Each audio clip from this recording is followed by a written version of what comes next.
Muy buenos días. Vamos a iniciar la séptima sesión del Seminario Permanente, Políticas Públicas con Perspectiva de Derechos Colectivos. El día de hoy el tema de la sesión es Autonomía y Derecho al Desarrollo Propio. Le dejo la conducción de la sesión a la doctora María Patricia Pérez, directora de Planeación e Investigación. Adelante, doctora. Buenos días a todos y todas. Muchas gracias, antropólogo Víctor, por el inicio de la sesión. Pues como ya lo mencionaron, vamos a dar inicio a esta séptima sesión del Seminario Permanente Políticas Públicas con Perspectiva de Derechos Colectivos. Agradecemos a todos y todas nuevamente su asistencia, porque sí, pues hemos estado permanentes con temas diferentes, con temas importantes que tienen que ver con los derechos de los pueblos indígenas. En esta ocasión, pues tenemos a un invitado especial, porque es uno de los creadores del programa Núcleos de Investigación Indígena Aplicada y además es también uno de los impulsores de este seminario permanente. Me refiero al doctor Juan Carlos Martínez Martínez, que es nuestro coordinador general de Planeación, Investigación y Evaluación del Instituto Nacional de los Pueblos Indígenas. En esta sesión, él nos presentará un tema muy importante que es la autonomía y el derecho al desarrollo propio, y que constituye pues otro campo de reflexión muy importante porque tiene que ver con otro de los temas fundamentales de los derechos indígenas, pero sobre todo también con esta cuestión de cómo lograr impulsar el desarrollo desde los pueblos, tomando en cuenta sus derechos.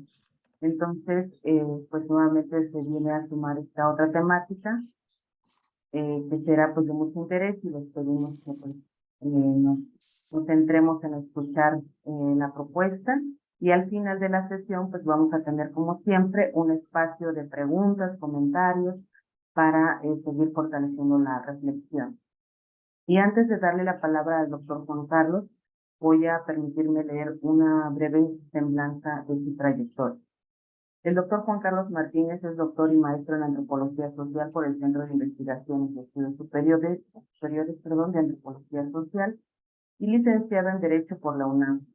Ha sido catedrático de la Universidad Nacional Autónoma de México, la Universidad Autónoma Benito Juárez de Oaxaca, la Universidad de Chile y el CIESA.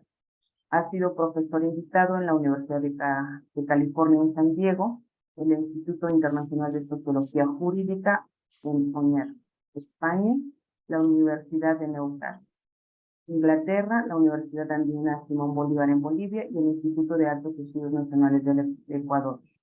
Además, es especialista en antropología jurídica, pluralismo jurídico y derechos humanos. Ha sido consultor de la Fundación Konrad Adenauer, la Secretaría de Asuntos Indígenas del Gobierno del Estado de Oaxaca, el Instituto de la Mujer Oaxaqueña, el Programa de Naciones Unidas para el Desarrollo, la Suprema Corte de Justicia de la Nación en México y la Oficina de la Alta Comisionada de Naciones Unidas para los Derechos Humanos en México y Ecuador. Además, ha impartido cursos especializados sobre pluralismo jurídico a funcionarios judiciales de México, Guatemala, Panamá, Colombia, Ecuador, Perú, Bolivia y Chile. Y desde 2019 se ha desempeñado como coordinador general de investigación, planeación y evaluación del Instituto Nacional de los Pueblos Indígenas. Por lo tanto, pues tiene una amplia experiencia en torno a este tema que nos va a impartir este día, y agradecemos mucho su presencia y su tiempo. Esta sesión la íbamos a tener hace ya un mes, pero sin embargo por problemas técnicos no pudimos llevarla a cabo. Y nuevamente él nos está dando un espacio para poder compartir sus reflexiones. Muchas gracias, doctor Juan Carlos. Bienvenido a esta sesión y adelante. Hola, buenos días. Muchas gracias, Patti, por esa amplia presentación, y muchas gracias a todas y todos los que se toman un rato de esta mañana para que conversemos. Ojalá que nos dé tiempo de presentar algo rápido para que haya un buen espacio de preguntas y respuestas, porque justo lo que les vamos a presentar el día de hoy es pues es un planteamiento de cómo buscar hacer política pública con perspectiva de derechos y pertenencia cultural, porque justamente es algo que estamos aprendiendo a hacer, ¿no? En diálogo con los pueblos. Es un ejercicio que estamos diseñando y practicando al mismo tiempo, y pues necesita de mucho análisis, de mucha reflexión, y dada la gran diversidad de pueblos que existe en nuestro país, a lo largo y ancho del país, y pues nuestra historia traumática de racismo, desigualdad, revertir esas tendencias históricas y construir propuestas que sean pertinentes en cada una de las regiones es un reto muy grande. Entonces, me da mucho gusto poder conversarlas con ustedes, y ojalá que haya tiempo de retroalimentarnos. Entonces, si me ayudan con la presentación, como decía, el objetivo de esta charla es que podamos discutir, podamos presentar cuál es el modelo del Instituto Nacional de los Pueblos Indígenas. Si quieres, pon la primera lámina. Para hacer viable esta propuesta de tener una política pública que se fundamente en los derechos de los pueblos y que está motivada, pues como decía, en una historia donde nuestra herencia colonial sigue pesando a pesar de los años de nación independiente, lo que el doctor Pablo González Casanova, que recientemente falleció, llamaba colonialismo interno, hace que ciertos sectores de nuestra sociedad mantengan, digamos, un régimen, o hayan mantenido consciente e inconscientemente un régimen de privilegios que excluye a gran parte de la nación, a gran parte de la población de México, y que justamente esta mayoría, estas grandes mayorías de la población de México quedan excluidas, y los pueblos y comunidades indígenas son, y afromexicanas, por supuesto, son pues como en el régimen colonial, dentro de la estructura o la pirámide de castas, eran las castas más bajas. Hoy en día siguen siendo como el ejemplo primordial de esta desigualdad histórica, estamental, que pervive en el país. En ese sentido, para nosotros es importante insistir que la reivindicación, la emancipación de los pueblos indígenas y afromexicanos de este país es fundamental, no solo para sacarlos a ellos de la pobreza, sino para cambiar la narrativa y los esquemas mentales y las subjetividades que perviven y que son parte de las estructuras sociales que todavía están vigentes en nuestro país, y que hacen difícil pues llevar adelante el proyecto de transformación que al mismo tiempo se está demandando por parte de la sociedad mexicana.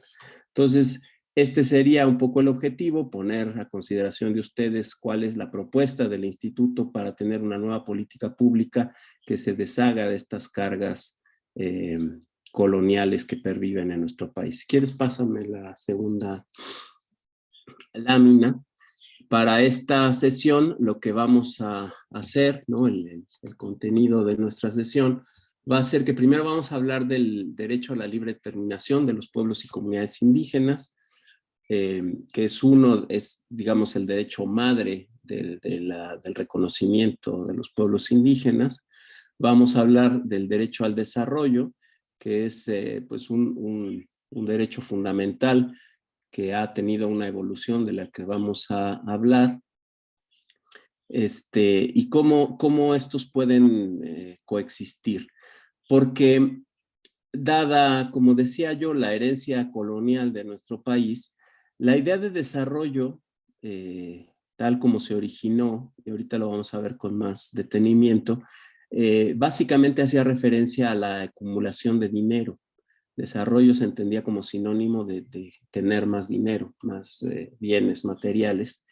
Esta concepción ha cambiado, pero desde esa perspectiva se encadena muy bien a una idea colonial, que es que el Estado o las clases dominantes o la iglesia en su momento tienen la función histórica de sacar a los indígenas de la condición que ellos tienen, ¿no? Es decir, hay un sujeto activo que es el que va a llevar beneficios, apoyos, civilización, idioma, etcétera, y un sujeto pasivo, que son los pueblos indígenas. Y esto se contradice con el derecho a la libre determinación.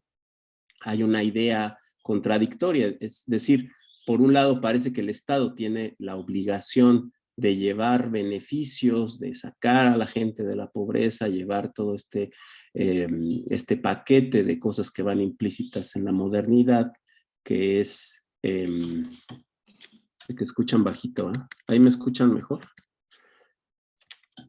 Es educación, salud, etcétera. Entonces la idea de que el Estado va a llevar esos beneficios y los pueblos indígenas van a recibirlo para salir de su condición de pobreza.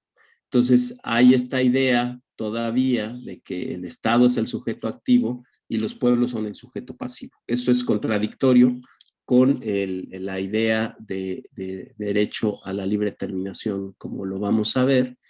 Y por último, como les decía, vamos a tomarnos un ratito para hablar de cuál es el modelo del INPI que tiene estos elementos, ¿no? Primero, la identificación del sujeto histórico, la regionalización para tener una unidad de planeación con quien, dónde hacer estos escenarios de diálogo.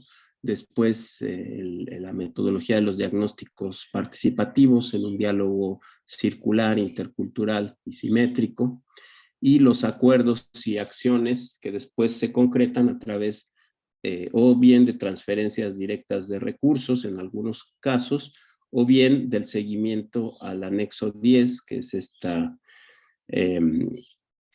parte del presupuesto que tiene etiquetado para el beneficio o la atención de los pueblos indígenas. Vamos a hablar un poquito más de eso. Entonces, pasemos al primer tema, que es el del derecho a la libre determinación.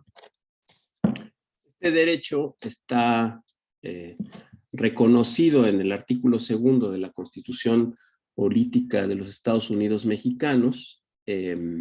Aquí está en estos términos, como ustedes lo pueden leer, pero fundamentalmente, para dar contexto, el derecho a la libre determinación es un derecho que surge más bien en el campo, en el ámbito del derecho internacional. Y toma fuerza, toma vigencia a partir de la segunda mitad del siglo XX.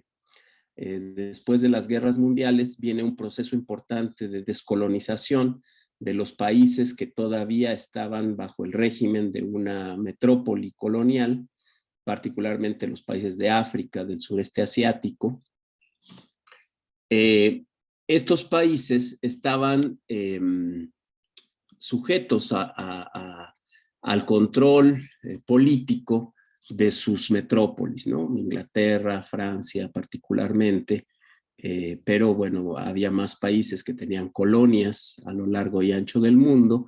Este proceso de colonización que es muy ligado a la modernidad, donde países europeos viajaron por el mundo, por el orbe, y construyeron la justificación para hacerse de los recursos y la mano de obra de otras naciones, bajo la idea de que ellos tenían superioridad civilizatoria, o que era digamos, el modelo de humanidad que todo el mundo debía seguir.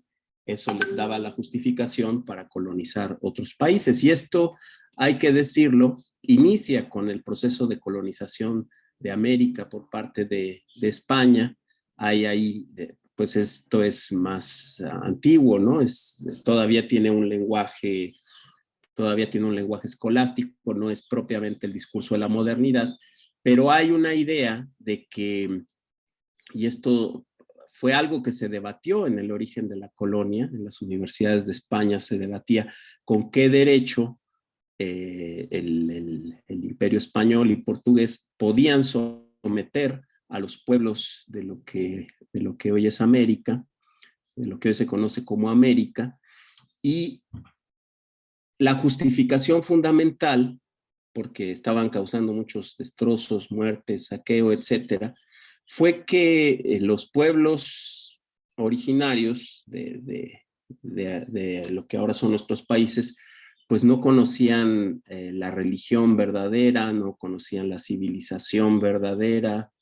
Entonces, digamos que a la par de que los pueblos europeos dominantes tenían el derecho de hacerse de los recursos de estos territorios, controlar el comercio, controlar los bienes materiales, incluso someter a trabajo forzado, a mano de obra forzada, a los pueblos originarios y después a los pueblos de la diáspora africana, a los que obligaron a trabajar en función de ese proyecto, pues a la par esto se justificaba para disfrazar un poco la burda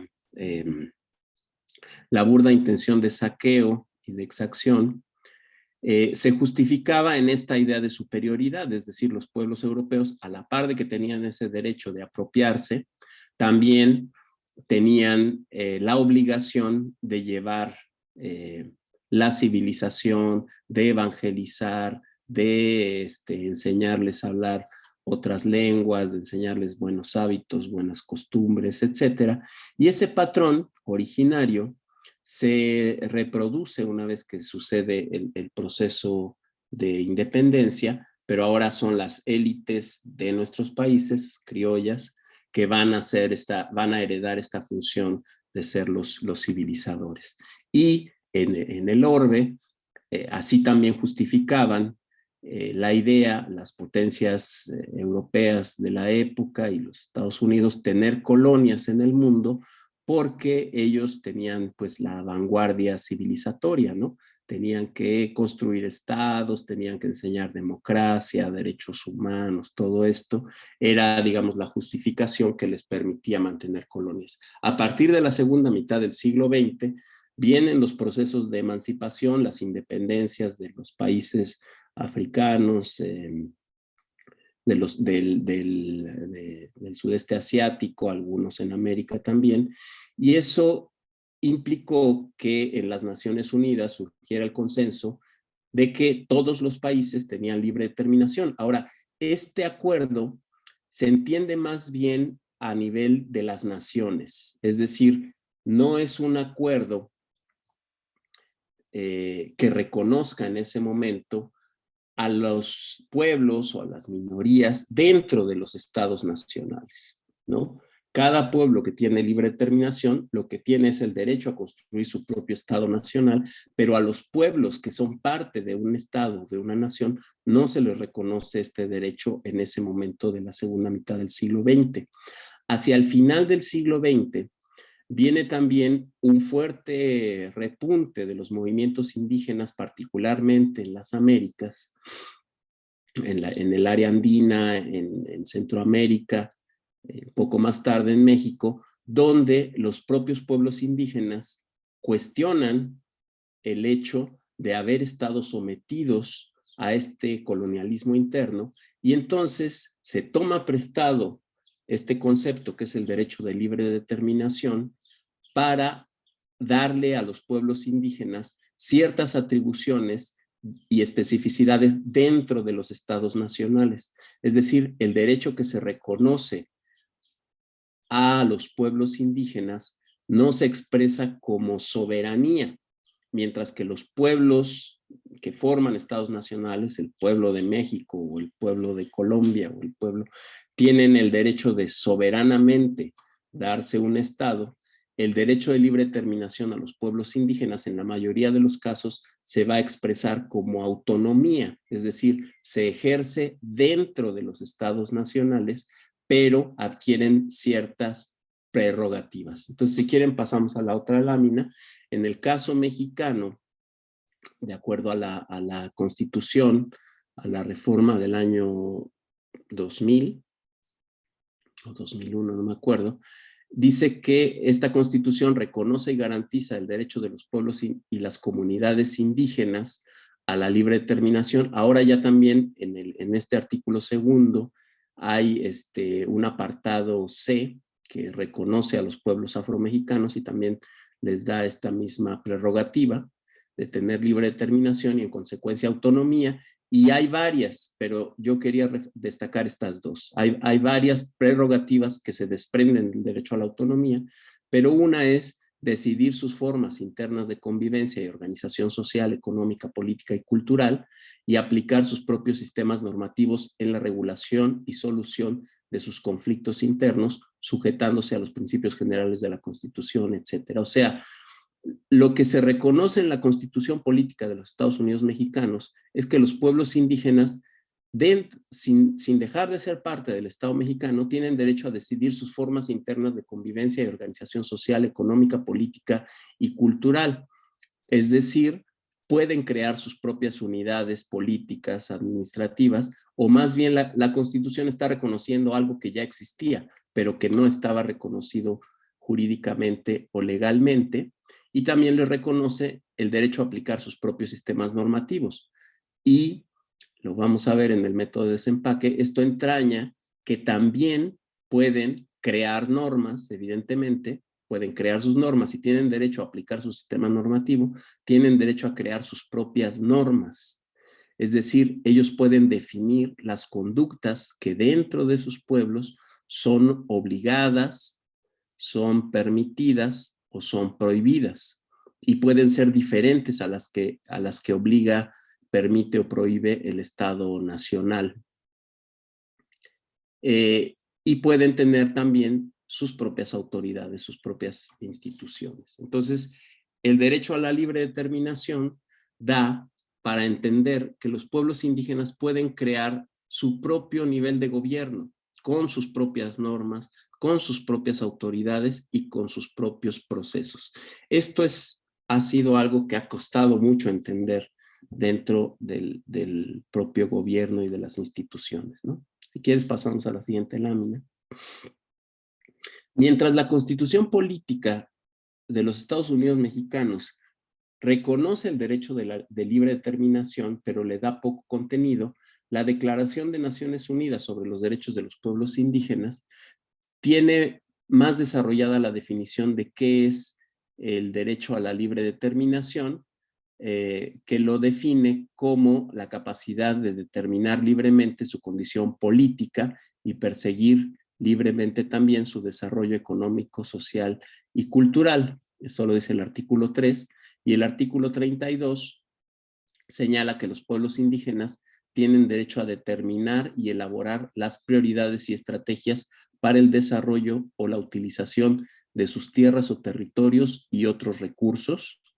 Aquí hay otro elemento muy importante que no lo tiene tan desarrollado la Constitución, pero sí otros instrumentos internacionales como el Convenio 169, que es, obviamente, si tienen esta capacidad de determinar su organización política y jurídica, también tienen derecho a controlar el territorio o a relacionarse con el territorio donde se han desarrollado sus culturas y sus formas de organización. O sea, los territorios y los recursos de los pueblos indígenas, aunque están dentro del Estado Nacional y existe esta ficción jurídica de que el propietario original de todo lo que hay en un Estado es justamente la nación o el Estado Nacional, este reconocimiento hace que el Estado encuentre límites en su propia prerrogativa sobre los territorios que existen dentro del país. Es decir, los territorios de los pueblos indígenas son del Estado y son de los pueblos indígenas, lo que podríamos inferir que está refiriendo a una especie de copropiedad en donde hay que ponerse de acuerdo. Ninguno puede usar esos espacios sin respetar ciertos límites o ciertas reglas comunes. El numeral 2 del artículo 32 dice que los estados celebrarán consultas y cooperarán de buena fe con los pueblos indígenas interesados por conducto de sus propias instituciones representativas. Aquí hay otro énfasis en reconocer a las instituciones representativas de los pueblos indígenas que pueden ser o no ser ligadas a las otras instituciones del Estado mexicano, particularmente al municipio. Pueden no ser parte del municipio, pueden no ser parte del núcleo agrario y sin embargo se les reconoce como instancias representativas. Y señala que estas consultas deben tener como fin obtener el consentimiento libre e informado antes de aprobar cualquier proyecto que afecte a sus tierras o territorios y otros recursos, particularmente en relación con el desarrollo, la utilización o explotación de recursos minerales, hídricos o de otro tipo, ¿no? Esto claramente está contravenido por la ley minera que ahorita está en discusión. Luego, el artículo 3 dice que los estados establecerán mecanismos eficaces para la reparación justa y equitativa de estas actividades y se adoptarán medidas adecuadas para mitigar las consecuencias nocivas de orden ambiental, económico, social y cultural. Aquí está poniendo límites a la idea de desarrollo que viene desde el Estado, ¿no? Los proyectos que van a generar economía a partir de la explotación de recursos y que particularmente en el periodo neoliberal se materializó en un extractivismo que estaba fundamentalmente protagonizado o controlado por empresas transnacionales con apenas la anuencia del Estado, sin una participación directa ni del Estado y mucho menos de los pueblos indígenas. Pasamos a la siguiente lámina, Pati. Entonces, en resumen, el derecho a la libre determinación es el reconocimiento que hace el Estado Nacional de que los pueblos indígenas preexistían a la formación del propio Estado y que además han sufrido un proceso histórico de tutelaje, de colonización, que hizo creer que los actores europeos o más ligados a ese modelo civilizatorio tenían superioridad sobre los procesos de los propios pueblos indígenas, sobre la identidad de los propios pueblos indígenas, creando una jerarquía que en la colonia fue legal y ya en el periodo independiente no es legal, pero sigue estando en la cabeza de la gente.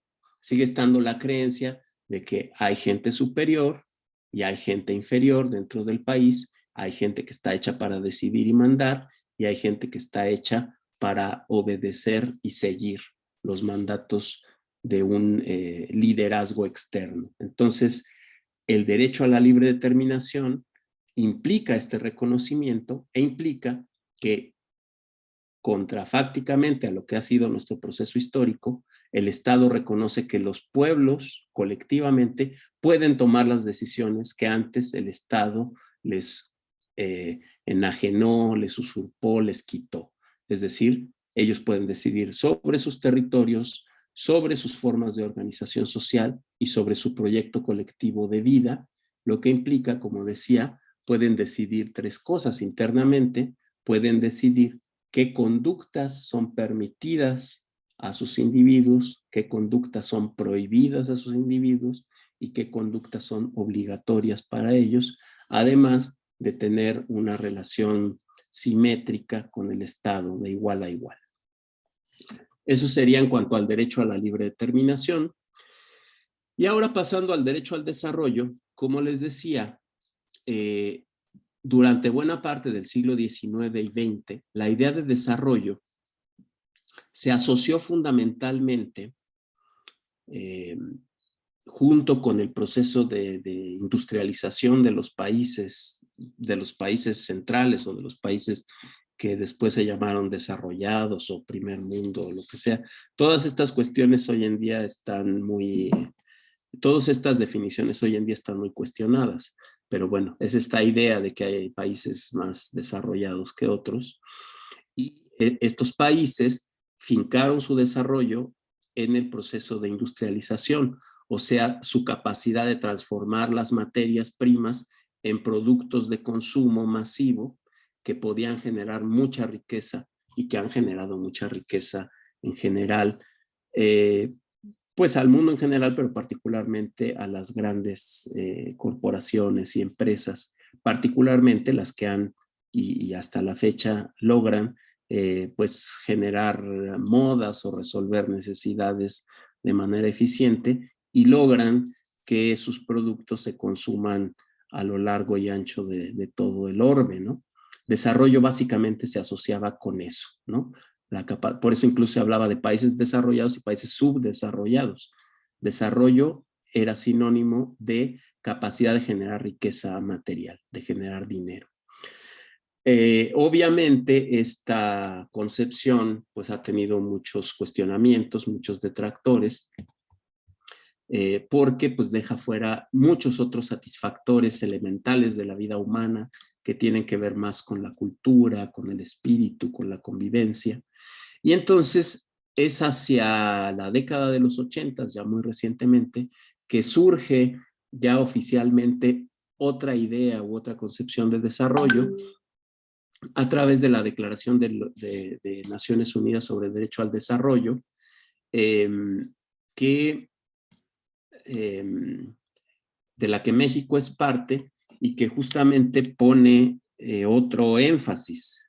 El tema no es generar riqueza, sino el tema es generar bienestar para las personas, para el ser humano, y entonces tiene una definición más amplia que está diciendo que el desarrollo no es solo esta acción de arriba hacia abajo, sino que implica la participación económica, social, cultural y política en la que puedan participar gozando de sus derechos humanos y libertades fundamentales todos los sujetos que son al mismo tiempo sujetos activos del desarrollo y sujetos que reciben los beneficios del desarrollo. Es decir, se intenta tener una concepción menos materialista del desarrollo y del bienestar, y se reconoce el derecho a las personas y no tanto la prerrogativa del Estado o de los grandes actores económicos de generar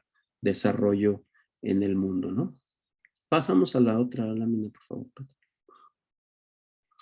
En el artículo primero de esta declaración define el desarrollo, como ya lo decíamos, como un derecho humano inalienable y reconoce a las personas y a los pueblos la facultad para ser protagonistas de su propio desarrollo, que no solo se basa al ámbito económico, sino también a lo social, cultural, político,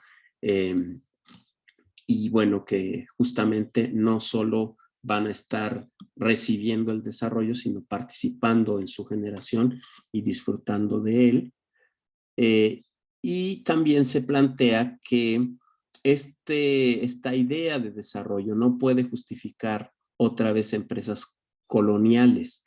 O sea, no es que los países desarrollados tengan la prerrogativa, ni la obligación, ni el derecho de llevar forzadamente el desarrollo a otros países sin que estos participen de manera directa en su definición. Por eso la participación de los estados en la apropiación de riquezas debe ser desde una perspectiva de soberanía. Como sabemos, pues este ideario no siempre se cumple porque dentro de los países hay normas, reglas que facilitan de manera excesiva la apropiación de ciertos actores económicos de las riquezas, los minerales y cada vez más cosas, ¿no? El agua, el aire, todo está sujeto al mercado, o ese ha sido la tendencia de las últimas décadas, y eso ha beneficiado la concentración de riqueza en muy pocas manos.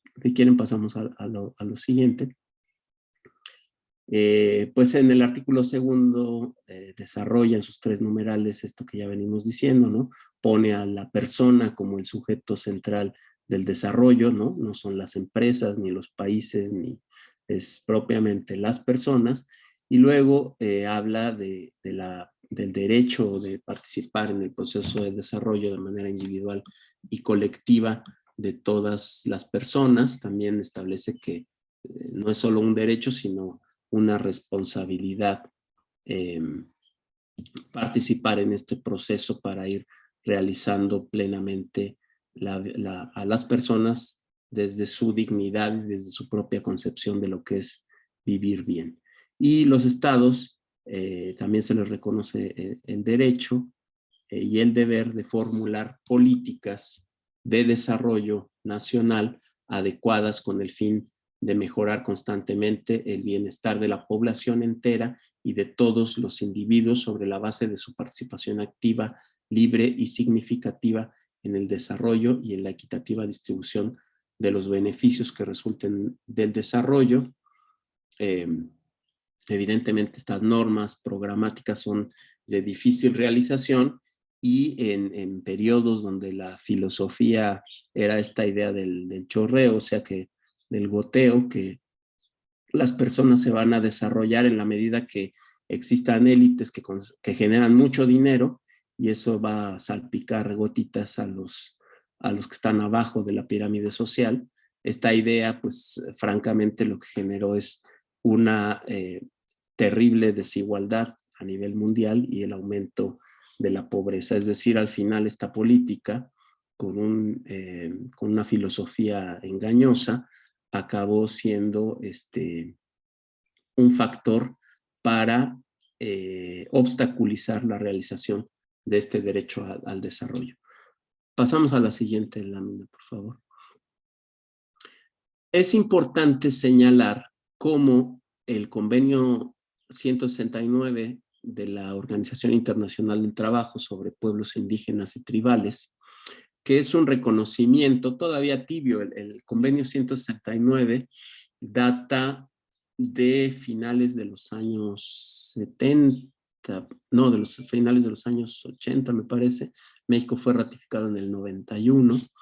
Y tiene, bueno, pues es el primer instrumento internacional que desarrolla de mejor manera una nueva concepción más autonómica de los derechos de los pueblos indígenas. No habla de libre determinación, pero sí habla de la posibilidad de controlar sus territorios y hace referencia claramente a la capacidad que tienen estos pueblos de controlar sus territorios, tierras, recursos naturales y cómo cambia el modelo de relación del Estado hacia los pueblos indígenas, que era un modelo de superior a inferior, de subordinación, y un modelo en donde el Estado nacional tenía pues la obligación de sacar a los pueblos indígenas de su condición de pobreza, y eso llevó a políticas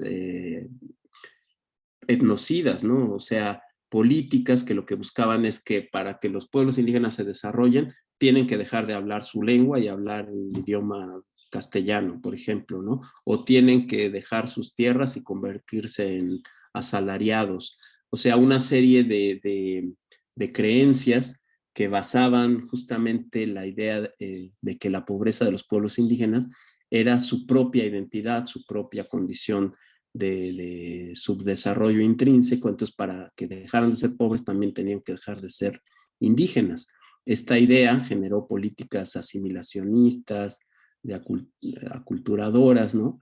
Esa fue en parte la impronta de la institución de la que somos herederos en el INPI, ¿no? Que fue el Instituto Nacional Indigenista, que era una institución pues con contradicciones, ¿verdad? Porque su misión histórica era generar este proceso de aculturación para ayudar a los pueblos indígenas a transformarse, digamos, en un sujeto nacional de la modernidad, a crear esta identidad nacional común, pero a la vez, pues obviamente, como suele suceder, esta institución que tuvo mucha presencia en las regiones indígenas, fue al mismo tiempo admitiendo la enorme riqueza y capacidad de los pueblos y pues hubo mucha investigación, muchas políticas para que el propio Estado mexicano reconociera esta riqueza y se convirtiera parte del patrimonio nacional.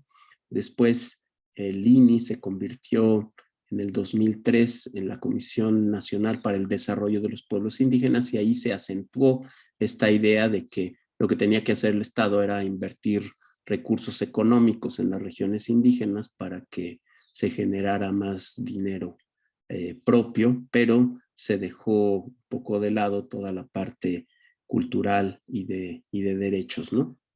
Al final tuvo un pequeño reconocimiento a estos elementos, pero en realidad es hasta la creación del INPI donde realmente se intenta un modelo de política pública basado en la libre determinación de los pueblos que ahorita vamos a analizar. Entonces pasemos a la siguiente lámina. Creo que aquí vale la pena rescatar un concepto que desarrolló un importante teórico e indigenista de nuestro país, que es Guillermo Bonfil Batalla, y que genera este concepto del etnodesarrollo, que lo define como la capacidad social de un pueblo para construir su futuro aprovechando enseñanzas históricas, recursos culturales, de acuerdo con un proyecto que tenga como base sus valores y aspiraciones. Es decir, la idea del etnodesarrollo claramente se distancia de la idea de que el desarrollo solo puede venir del modelo civilizatorio europeo y que es el Estado el actor protagónico de el Estado y los grandes actores económicos, los que van a llevar el desarrollo, el bienestar a los pueblos, imponiendo una idea de lo que es vivir bien sobre las propias concepciones que cada pueblo ha desarrollado históricamente sobre lo que es vivir. O sea, tendríamos que reflexionar sobre los pueblos originarios de nuestro país son culturas madre a nivel mundial, porque aquí se desarrollaron proyectos civilizatorios autónomos, ¿no? Como en China, como en Egipto, como en Turquía. Aquí, particularmente en Mesoamérica y en la región andina, pues son lugares de origen de la agricultura. Hace más de 4.000 años hay agricultura, hay ciudades, hay organizaciones políticas más allá de los clanes o las tribus. Entonces, hay conocimientos de astronomía, de matemáticas, de agricultura y también conocimientos sobre el alma humana, ¿no? Sobre lo que ahora estudia la psicología o lo que estudia la psiquiatría. Había mucho conocimiento sobre el cuerpo, sobre las emociones, sobre la relación entre la naturaleza y las personas. O sea, se desarrollaron grandes matrices civilizatorias que a partir del periodo del proceso de colonización se han invisibilizado, pero que son realmente procesos civilizatorios que fueron interrumpidos, como lo decía el propio Bonfil,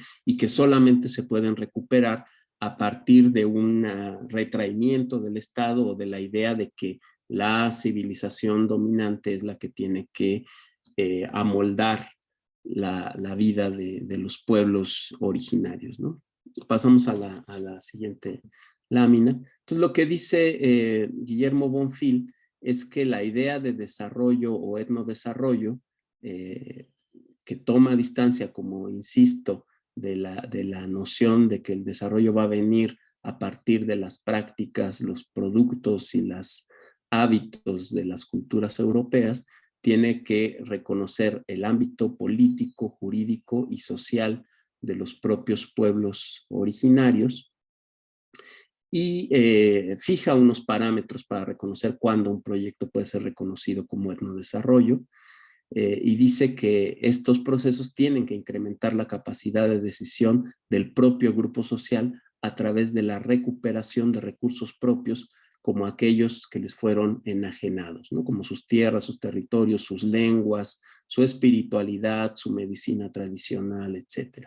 Y tiene que propiciar condiciones de etnodesarrollo que implica fortalecer y ampliar la capacidad autónoma de las decisiones de las comunidades, así como sus formas de organización. Aun cuando haya pueblos que todo este proceso colonial y de modernidad les hayan desarticulado y hayan quitado su capacidad de tomar decisiones, la única manera de regresar a una senda de etnodesarrollo es volverles a reconocer esas instituciones políticas, jurídicas, aunque se equivoquen, aunque haya grillas, aunque haya problemas para ejecutar política pública en las regiones indígenas, es fundamental reconocer este ámbito de decisión. Pasamos a la siguiente. Bueno, esto ya me lo voy a saltar, pero básicamente aquí era un paréntesis que quería abrir para hablar de este método de desempaque, porque es muy fácil decir que la política pública se basa en derechos, pero luego cómo se hace es complicado. Y hay un relator de Naciones Unidas que estuvo para el tema de salud, para el derecho a la salud, que creó un método que se llamó el método de desempaque, que implica ir pues hilando fino sobre el contenido de cada derecho, viendo cuáles son sus elementos y entonces ahí poder reconocer cuáles son exactamente las obligaciones, particularmente estos derechos que son muy amplios, que son ambiguos, ¿no? O sea, cómo el Estado garantiza el derecho a la vivienda o el derecho al agua o el derecho al desarrollo, se vuelve un poco difuso y es muy fácil que esos derechos se conviertan simplemente en un discurso, en una retórica, y entonces ya no me voy a detener, pero él creó un método para entender cómo desglosar cada elemento del derecho reconocido y entonces ir de las particularidades de cada uno de esos derechos a las obligaciones que tiene el Estado para que se vuelvan, para que se sepa cómo se come ese derecho, ¿no? Entonces pasamos a la siguiente lámina. En otro momento podemos tener una sesión específicamente sobre esto, que es el método para hacer de la narrativa de un derecho, del discurso que está normativo, que está implicado en un derecho, prácticas concretas, específicas, puntuales, que lo materialicen. Pasamos a la otra, por favor. ¿Qué es lo que estamos tratando de hacer en el Instituto Nacional de los Pueblos Indígenas para materializar estos dos derechos sin incurrir en esa contradicción? Este proceso obviamente no está exento de error, de ensayo y error, pero básicamente estamos justamente tratando de tomarnos en serio, dice el autor, los derechos, ¿no? Estamos tratando de tomarnos en serio los derechos a la libre determinación y al desarrollo y materializarlos sin que uno tenga que pasar encima del otro. Es decir, podemos decir que respetamos el derecho a la libre determinación y por lo tanto no nos metemos y que sigan en la condición que tienen, o respetamos mucho el derecho al desarrollo y entonces apoyamos que se entre la minería o que lleguen las empresas. Y bueno, pues hay regiones donde podemos entrar en una discusión más profunda, como es la del Tren Maya y como es la del Istmo. Pero bueno, este modelo, que también ahí lo fuimos a implementar, tendría esta especificidad de tomar en serio tanto el derecho al desarrollo como el derecho a la libre determinación de los pueblos. Y entonces este método tiene estos elementos que vamos a detenernos un poquito a detalle en cada uno. El primero es, más que la definición, que dice ahí, es la identificación del sujeto. O sea, existe un sujeto que es titular de derechos, el Estado no lo define, el sujeto está ahí, pero no ha sido identificado.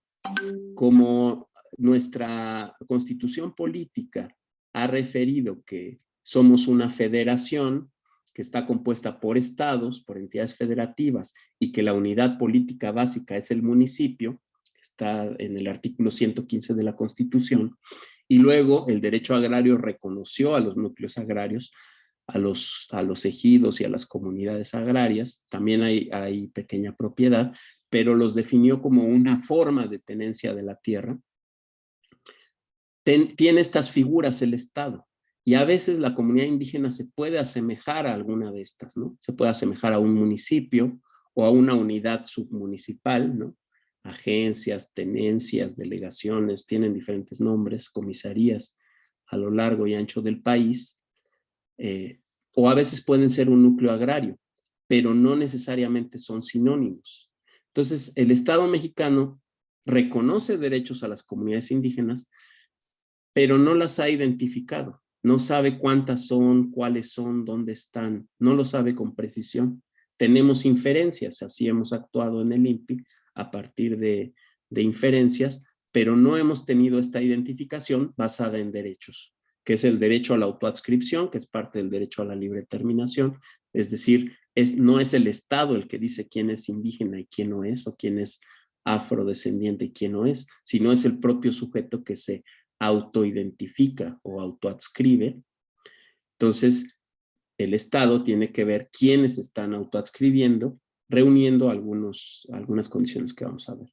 Después, una vez que se identifica al sujeto, se hace un planteamiento de regionalización con una técnica de la que vamos a hablar un momento, y luego se va y se consulta, se pregunta, podemos decir que estas comunidades conforman una región, y la región sirve como unidad básica de planeación administrativa. O sea, ahí es donde se toman las decisiones de gobierno a gobierno en un diálogo, que sería el otro elemento, la construcción de los diagnósticos participativos, y a partir de ahí se desprenden los acuerdos y acciones que se pueden materializar canalizando dinero público directamente a las comunidades para que ellos ejecuten la parte del plan o del proyecto que puedan y quieran.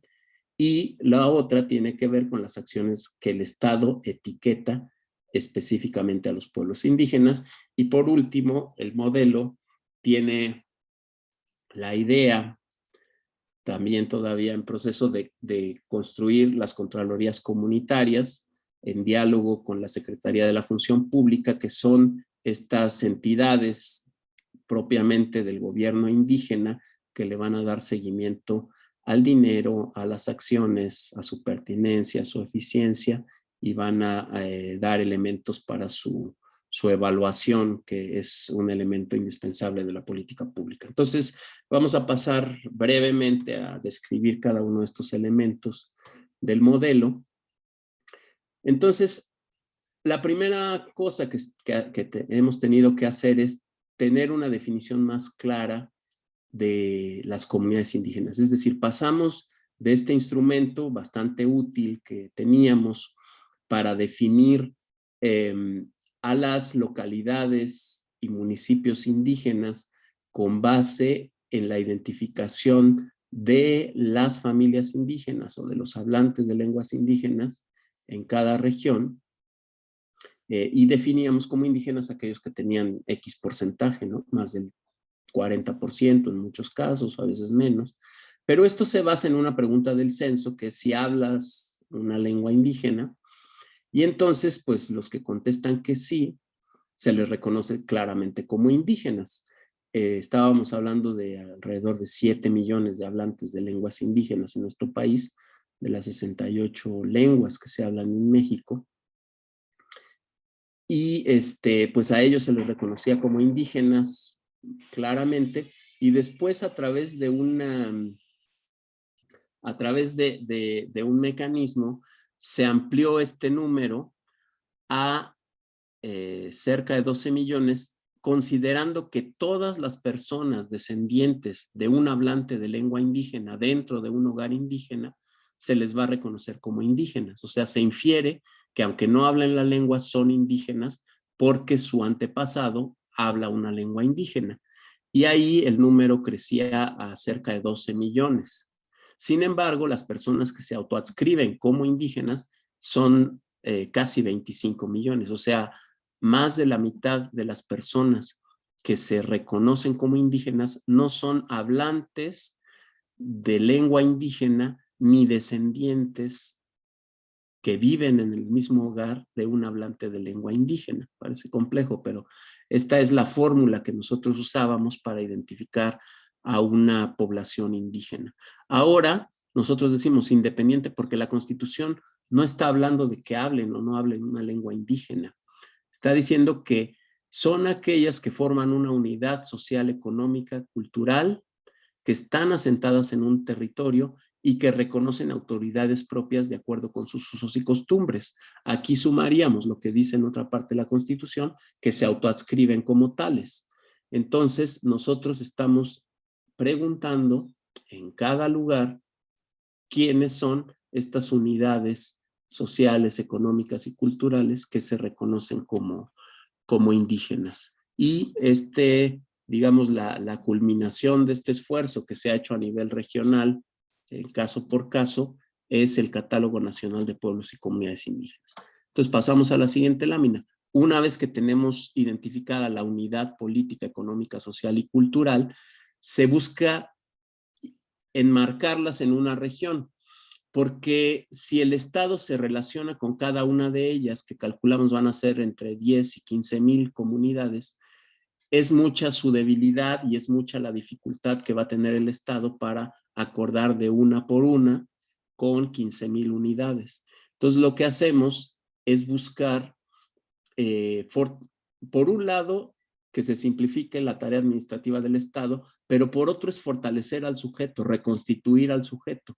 Es decir, que la organización comunitaria pase a nivel regional a través de asambleas de autoridades regionales, y entonces primero se hace con esta fórmula la región en el escritorio, y después se va a territorio y se pregunta a las comunidades que suponemos son parte de esa región si realmente pertenecen o no, y ahí se van reconfigurando de alguna manera las regiones y ya se hace efectivo el derecho a la autoadscripción, a la libre determinación, y ellos deciden a qué región pertenecen o no pertenecen. Y ha habido casos en donde una comunidad, aunque es parte de un municipio, quiere ser parte de otra región porque su identidad étnica así lo marca, o porque hay conflictos históricos, o porque está más fácil llegar a la otra cabecera, ¿no? Por lo que sea.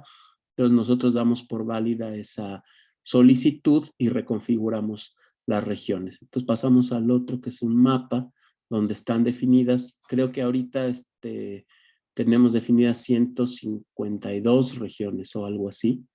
Y esta, como decimos, es la unidad administrativa. Ahí es el lugar de encuentro del gobierno de México y el gobierno indígena a través de sus autoridades. Ahí establecemos diálogos simétricos, pasamos a la otra lámina, diálogos simétricos donde nosotros llevamos, digamos, nuestros diagnósticos que hacemos a partir de los datos del INEGI, de los datos del sector agrario, de los datos del sector medio ambiente. Nosotros podemos ahí inferir o sacar cuentas de cuánta población es analfabeta o cuántos solo tienen primaria, cuál es el rezago educativo. Podemos sacar problemas de degradación de suelos, podemos sacar problemas de criminalidad. Es decir, podemos configurar un diagnóstico a partir de datos estadísticos, y con esos insumos vamos a las regiones y establecemos ese diálogo participativo con las autoridades. ¿Para qué? Para no absolutizar nuestros diagnósticos. Nosotros podemos decir, a ver, tenemos datos de que aquí hay un fuerte problema de rezago educativo en las mujeres, ¿no? Y ya la gente,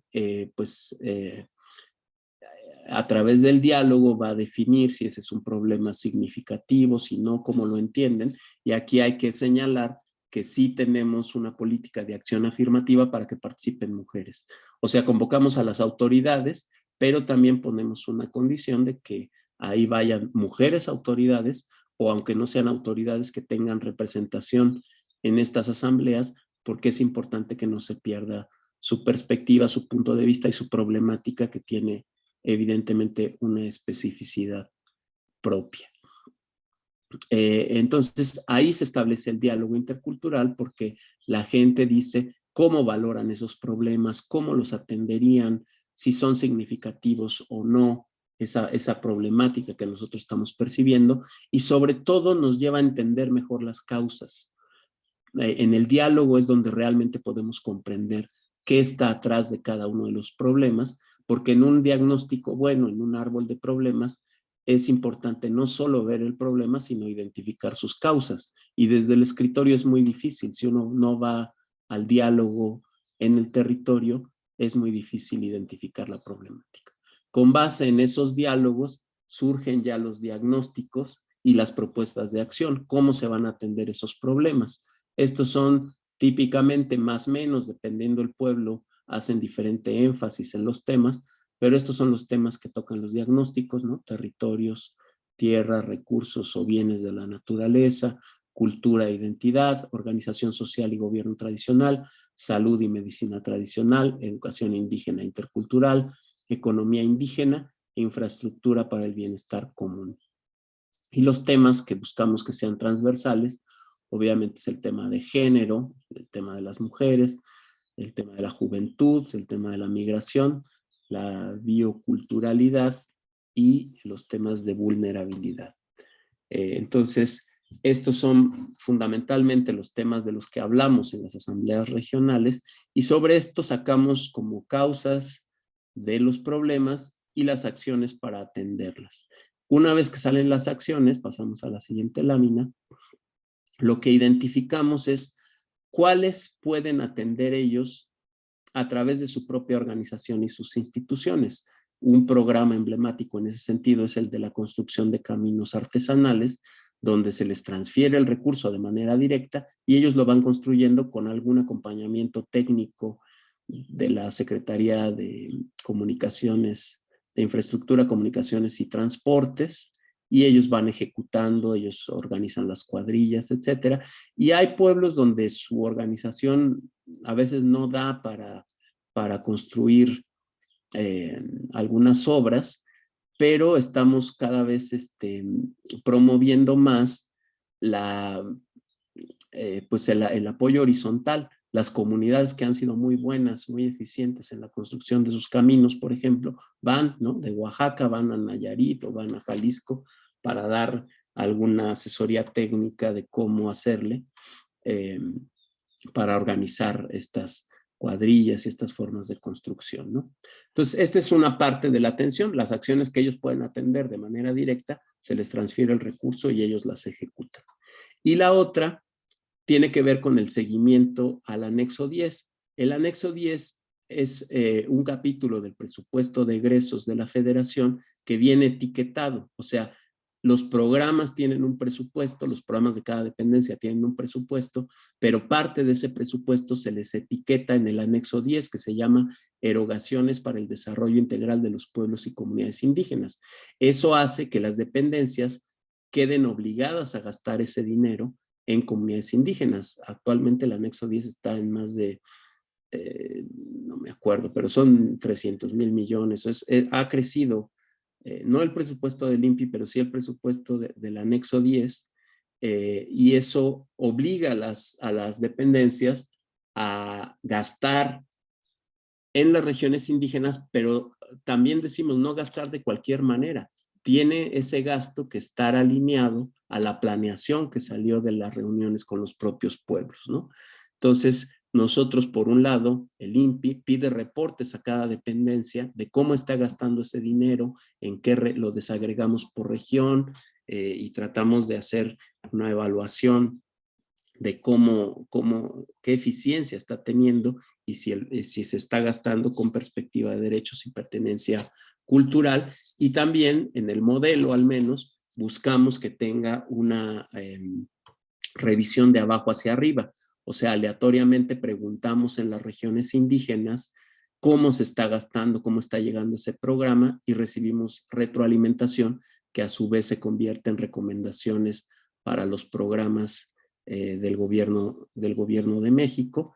Y idealmente hemos estado hablando, todavía no hemos consolidado, con la Secretaría de la Función Pública, que la Contraloría Social la realicen instituciones ligadas al gobierno indígena, al gobierno comunitario, para que tenga también pertinencia cultural. Entonces, esas evaluaciones se hacen a través de contralorías comunitarias, que son las que van a ir evaluando si el dinero llegó, si se gastó bien, si nadie se lo robó, si toda esta parte de evaluación. Entonces, más o menos este es el modelo que estamos buscando implementar. Obviamente no lo estamos haciendo ya en las 152 regiones. Hay algunas emblemáticas que no están exentas de problemas, pero diría yo que son muy exitosas, ¿no? Están los yaquis, los guarijíos, los seris, los mayos con menos éxito, están los nayeri, ocoras en Nayarit, los birráricas, en Jalisco, Nayarit y Durango, los odam o tepehuanos, se está haciendo con los pueblos de la Sierra Juárez de Oaxaca, el pueblo Xitzaichón, el pueblo zapoteco de la Unión Liberal de Ayuntamientos, con los chocholtecos. Es decir, hay varios modelos, varios ejemplos de este proceso de planeación. En algunos lugares no es integral, o sea, no están todos los temas, pero sí se hace para algunos temas. Y bueno, se hizo a través de la consulta también en el proyecto de desarrollo del Tren Maya y en el corredor interoceánico. Se hicieron las consultas, se tomaron las acciones, pero no hemos tenido la posibilidad de darle seguimiento puntual a la ejecución de de los compromisos, de los acuerdos que se pactaron entre pueblos y comunidades indígenas y las entidades y dependencias del gobierno de México. Pues yo lo dejaría ahí. A lo mejor todavía nos da tiempo de platicar un poquito más sobre los detalles, sobre las dudas, sobre los cuestionamientos. Muchas gracias. Muchas gracias, doctor Juan Carlos. Yo creo que sí, justo estamos terminando en el tiempo adecuado y tenemos unos 25 minutos para dialogar. Así que pues les pedimos a quienes así lo deseen, tengan algunas preguntas, comentarios, que levanten la mano por favor para darles la palabra.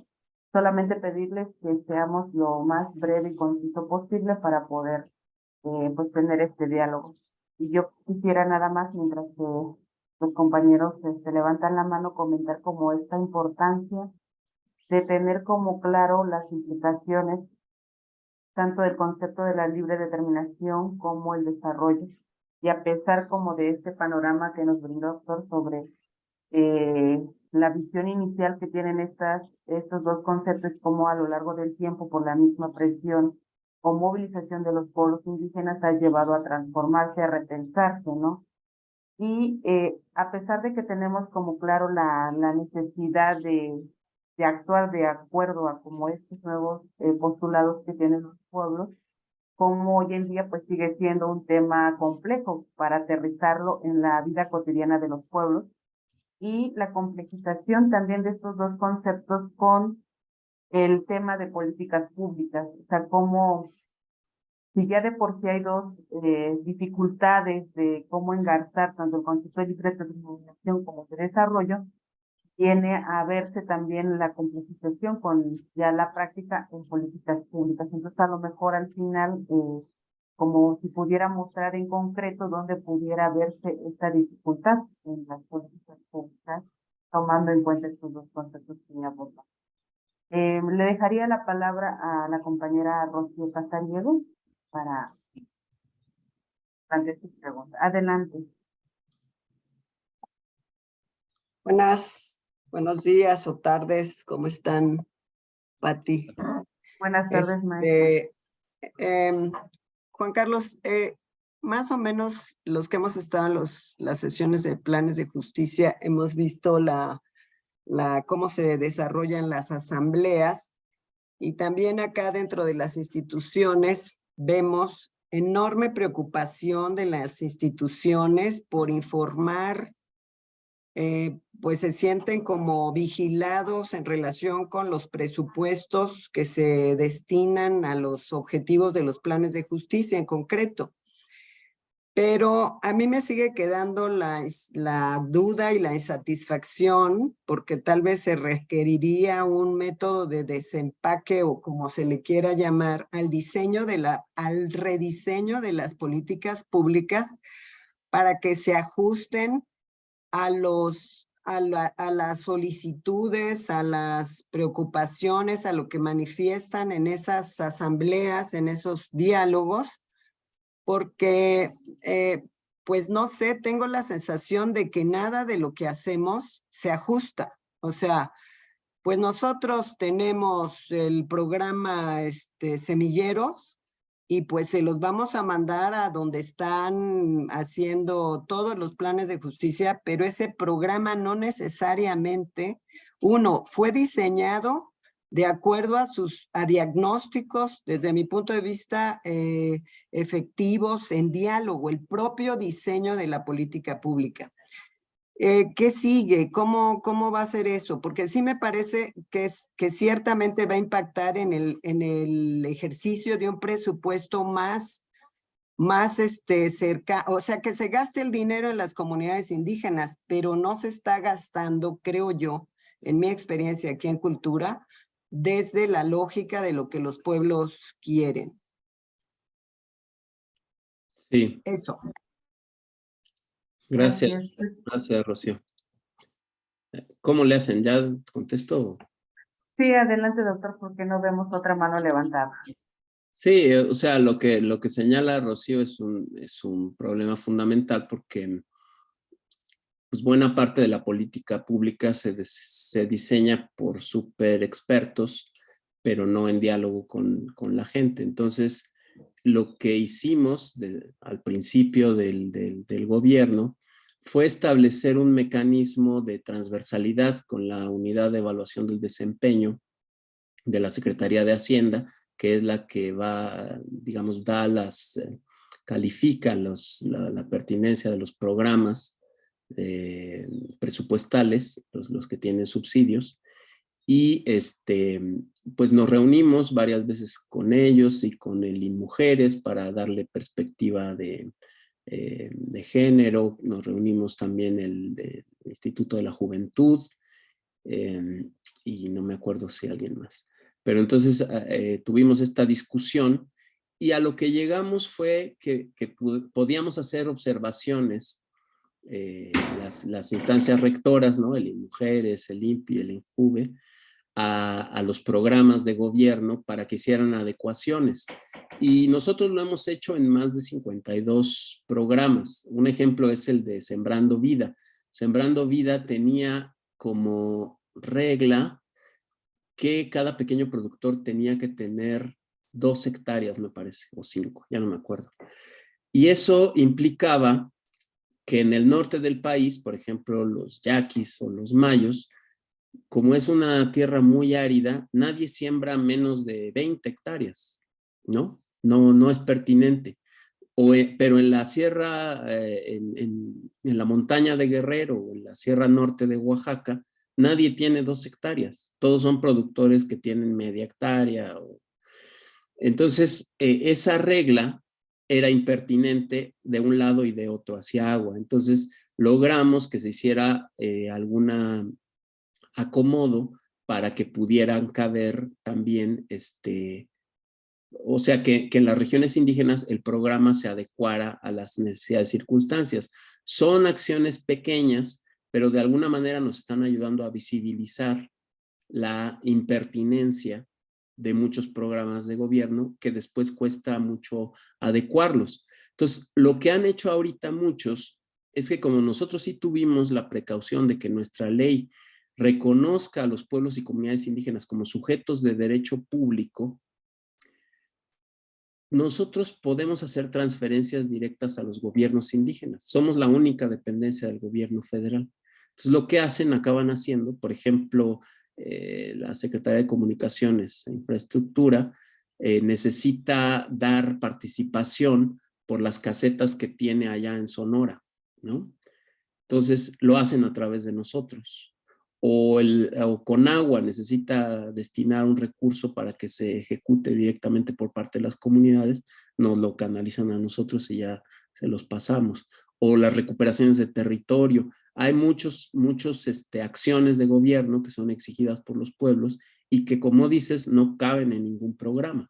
Entonces, lo que nosotros logramos hacer es, por una parte, ser como el canal para que no caigan ahí en alguna observación o peor, y nosotros somos los que canalizamos recursos y acciones que no están en ningún programa del gobierno.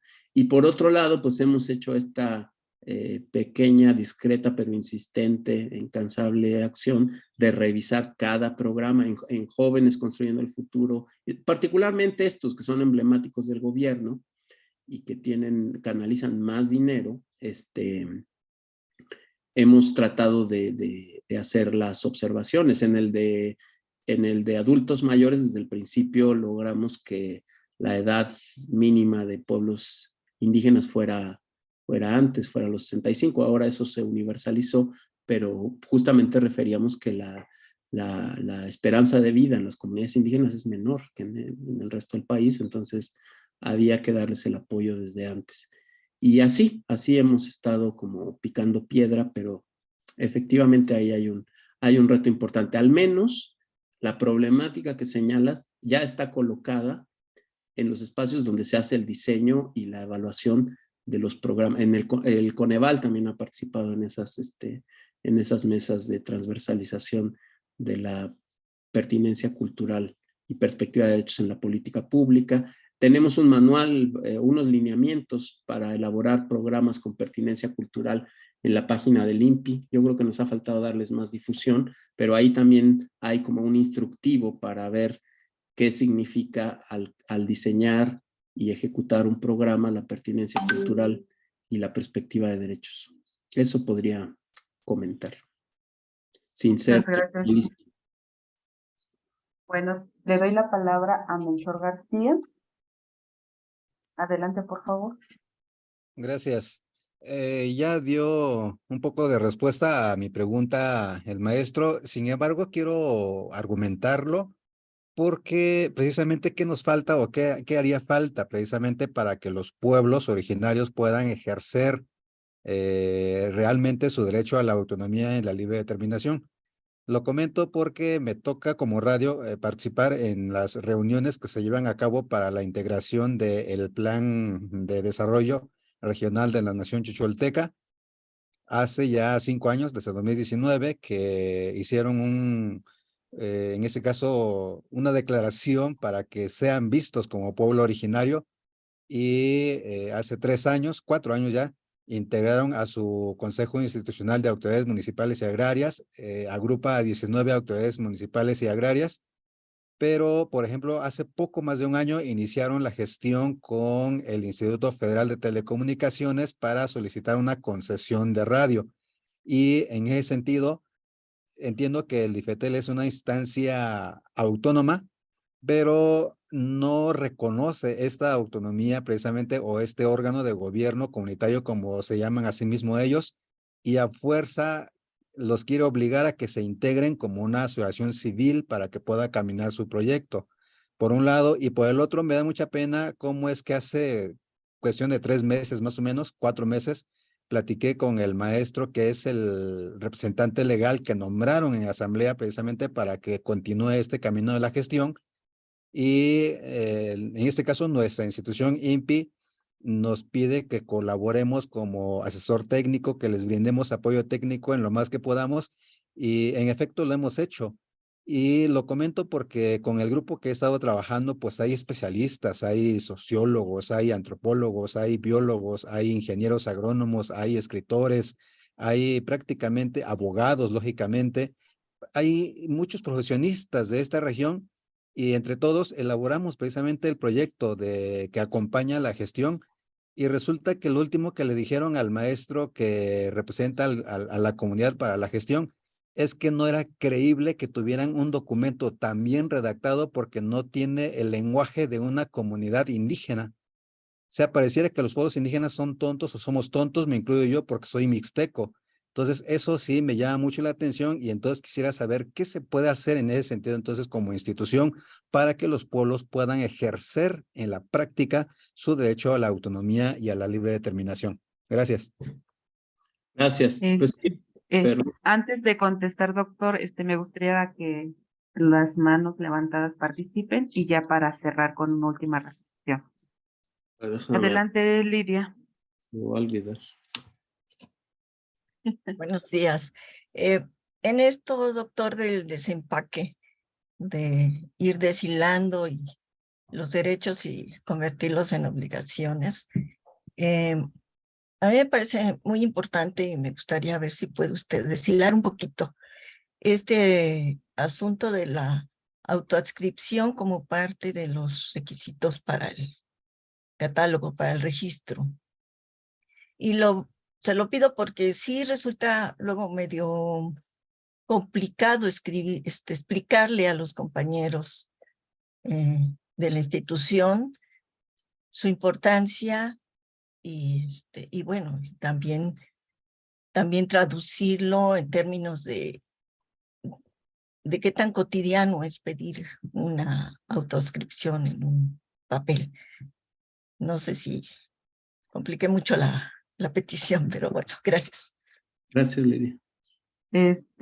La última participación sería la de Brenda Mirella. Algo muy puntual, compañero. Sí, ¿qué tal? Buenas tardes. Días, perdón.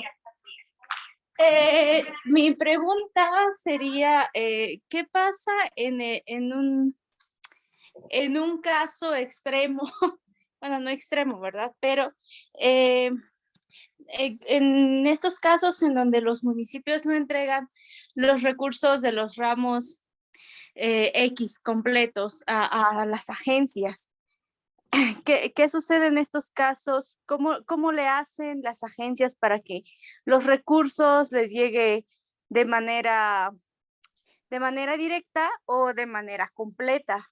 Porque esto es como un caso que vemos muy seguido o es muy común dentro de los municipios. Gracias, Es- Brenda. Y otra participación, otra pregunta en el chat es, ¿qué podemos hacer para que el tema de los planes de justicia logren incidir en políticas públicas de salud si nosotros mismos tenemos reglas de operación complejas para las comunidades y eso hace que no accedan al programa de tercer nivel? Luego, tenemos también otra pregunta, ¿qué instrumento se utiliza para la canalización de los recursos a las comunidades indígenas? Hay dos pues, peticiones de participación que no han levantado la mano, sin embargo, por el tiempo, nos ajustaríamos a estas participaciones que ya recopilamos. Adelante, doctor. Gracias. Pues voy a agrupar porque lo primero que preguntan Melchor y Brenda y que tiene que ver incluso con nuestras reglas de operación, hay que reconocer que pues que en México sigue habiendo mucho racismo y ese no solo está en la sociedad, sino también está en el gobierno. Nuestra manera de ver el mundo es difícil de cambiar, lleva tiempo y entonces sigue habiendo como grandes obstáculos para este pleno reconocimiento, porque justamente hay la idea de que el reconocimiento de las autoridades indígenas va a generar más problemas que beneficios, ¿no? No van a poder ejecutar la obra, como decía, o no van a hacer bien su proyecto, van a maltratar a las mujeres, van a depredar el medio ambiente, van a entregar sus recursos a los extranjeros. O sea, hay muchas preocupaciones en las que subyace un sesgo racista más que una preocupación real, que la preocupación real nos llevaría a tener un diálogo y a definir acuerdos y límites de ambos gobiernos para decir cómo garantizas tu gobierno indígena y cómo garantiza el gobierno de México también la participación de las mujeres, porque tampoco es que acá todos miel sobre hojuelas, ¿no? Entonces, es algo con lo que efectivamente hay que luchar. Sin embargo, hay logros que hay que reconocer. Por ejemplo, una de las cajas negras que logramos abrir fue el Servicio de Administración Tributaria, el SAT, que efectivamente tampoco le daba reconocimiento como contribuyente a las comunidades indígenas por derecho propio, sin que se tenga que convertir en una ACE o en una SA o en una lo que sea. Por ser comunidad indígena, al tener un reconocimiento constitucional, tiene que reconocérseles la personalidad jurídica, más allá que un notario lo certifique o no. Entonces, el avance del catálogo va a dar esa pauta para que pues, la comunidad que está identificada dentro del catálogo se le tiene que reconocer como sujeto de derechos y, como digo, el Servicio de Administración Tributaria ya tiene esa categoría de comunidad indígena y no les exigen, bueno, creo que sí les piden que nosotros les hagamos un documento de reconocimiento, pero ahí hay un avance. Ahora, en términos generales, y lo digo, o sea, dicho en mi papel de funcionario es como meterme un autogol, pero durante mucho tiempo los juicios, los litigios en tema indígena tenían que ver con si es indígena o no es indígena, si se le consultó o no se le consultó, o sea, con cuestiones muy elementales que yo creo que van a tener que ir cambiando. O sea, tenemos que ir entrando a una nueva generación de litigios para que, y lo ligo con lo que hablábamos en relación a lo que preguntó Rocío, ahora habrá que ampararse en contra del programa de tercer nivel del INPI. porque no tiene suficiente pertinencia cultural. Entonces, a la hora que le nieguen su acceso al programa, porque alguien dijo que no cumple la regla de operación, hay que ampararse o contra la interpretación de la regla o contra la regla misma, si es que está violando algún derecho fundamental de los pueblos indígenas, ¿no? Obviamente, el actor privilegiado de estos juicios tendrá que ser la autoridad indígena, la representación comunitaria. Ya el caso de Xochixtlahuaca, de los chivos, yo creo que es un caso exitoso que va en esa línea, o los muchos casos electorales. También en relación a lo que preguntaba Brenda, muchas agencias en Michoacán y en Oaxaca han ganado juicios para que tengan asignación directa de los recursos del ramo 33 y del 28. Ahí hay todo un debate porque también la pulverización de los recursos a lo mejor va a tener alguna ineficiencia en el gasto, pero al menos que sean considerados, que sean tomados en cuenta, y hay municipios que han llegado a buenísimas fórmulas, es decir, este año todo va a invertirse en tal agencia, este otro año en esta otra, y se va haciendo un acuerdo en el que participan todos, de cómo se va a distribuir el gasto. Y luego hay, yo creo que hay asignaciones pendientes, transferencias pendientes. El mecanismo que nos ha servido para transferir los recursos de manera directa, uno es este reconocimiento ante el SAT y la otra es que el INPI tiene atribuciones para atender de manera directa a las comunidades y para darles reconocimiento como sujetos de derecho público. En tal sentido, nosotros, como decía hace un rato, hemos sido el puente para hacer la transferencia directa a través de los diferentes programas. En los programas de subsidios no hay ningún problema. Los programas de subsidios del INPI, que es el PROVIPI particularmente, puede transferir de manera directa. El PAEI puede hacer la ejecución de las casas o algo así, pero quizá ahí todavía falta perfeccionar el mecanismo para garantizar la participación comunitaria y tiene sus límites porque el programa está muy claramente dirigido a la atención de los estudiantes indígenas, ¿no? Para que puedan mantenerse en los estudios. Y las otras participaciones se hacen a través del P013, que es el programa administrativo del INPI, se hace la ampliación, la adecuación presupuestal, se hace la transferencia al INPI, se hace la adecuación presupuestal y ya ese se pasa, dependiendo del tema, puede ser como ayuda social o puede ser diferentes categorías para hacer la transferencia directa, pero el tema es que el INPI no está imposibilitado o no está obligado a pasarle primero el dinero al gobierno del estado y estas cosas que luego las leyes de coordinación establecían. Nosotros no lo hacemos así porque ya sabemos que en el camino se va perdiendo el dinerito. Entonces, pues eso podría comentar básicamente y agradecer mucho su presencia en este seminario.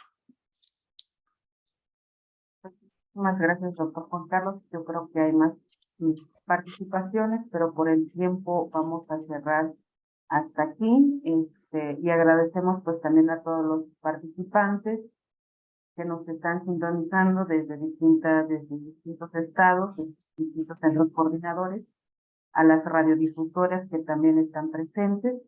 Creo que es un tema muy importante que vamos a seguir reflexionando y sobre todo eso que en la medida de lo posible en nuestras prácticas cotidianas desde las instituciones en donde estemos, pues impulsemos estos derechos de los pueblos, tomando en cuenta pues todo eso que ya revisamos, ¿no? De las contradicciones presentes actuales, tanto en los programas como en muchos otros espacios, pero sobre todo pues irlas transformando en diálogo con los pueblos y comunidades indígenas. Para cerrar, pues nada más quisiera pedirles si pudieran prender su cámara a todos los que están presentes para tomar una foto de la evidencia de este seminario. De que no se Adelante. Bien. Adelante, Linda, nos avisas cuando ya quede. Sí, den un poquito de de tiempo porque hay personas que tardan un poco en prender su cámara, pero aprovecho el comercial para pedirles que si gustan seguir teniendo información acerca de este seminario, en el chat les estoy poniendo el link para que se registren y les haga llegar la invitación. Gracias, doctora Pérez. Recuerden que al tener el 80% de la asistencia a este seminario, les vamos a dar una constancia de participación y de nueva cuenta, pues invitarlos para la siguiente sesión que será en 15 días con el tema de los derechos de los pueblos indígenas cruzado con el tema de la educación. Ya casi acabo. Una más. Híjole, alguien estaba prendiendo la cámara. Deme un minuto, es que alguien está apenas prendiendo su cámara. Ahí saben que aprovecho para comentar rápido, se me olvidó decir algo. Nosotros podemos mandar una recomendación al IFETEL para que haga este reconocimiento de las comunidades indígenas. Pásenos bien el dato y hacemos oficio a la Ok, brevedad. está bien, gracias.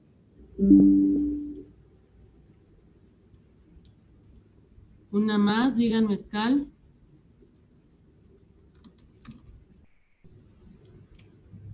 Listo, doctora. Pues muchísimas gracias a todos y todas. Nos vemos en 15 días. Que tengan muy buen día. Gracias. Gracias, hasta la próxima. Gracias, buen día. Hasta luego. Buen día a todas y todos. Gracias, un gran saludo desde Yucatán. Gracias, saludos desde San Luis Potosí.